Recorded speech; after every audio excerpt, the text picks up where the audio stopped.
విజయసాయిరెడ్డి అందరికీ గుర్తుండే పేరే.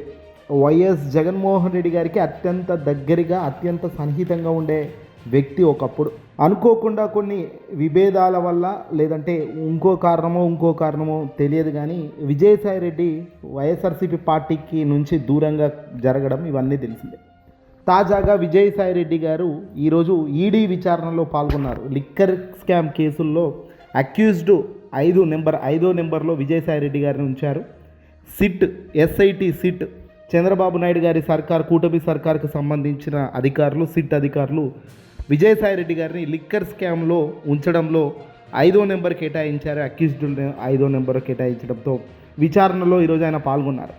విచారణ అనంతరం ఆయన ప్రెస్ మీట్ ముందు మాట్లాడారు. ప్రెస్ మీట్లో ఆయన సంచలన వ్యాఖ్యలు చేశారు. మొట్టమొదట తెలుగుదేశం పార్టీ చాలా అధ్వానంగా ఉంది.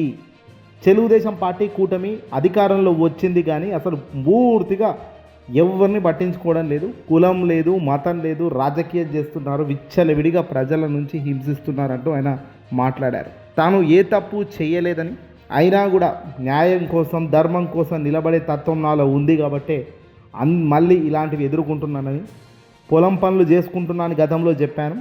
ఇక ఆ పని పునిస్టాప్ పెట్టి మళ్ళీ రాజకీయాల్లోకి వస్తున్నాను, మంచి సమయం చెప్తాను, అడుగులు వేస్తాను అంటూ విజయసాయిరెడ్డి గారు బాంబు పేల్చేశారు.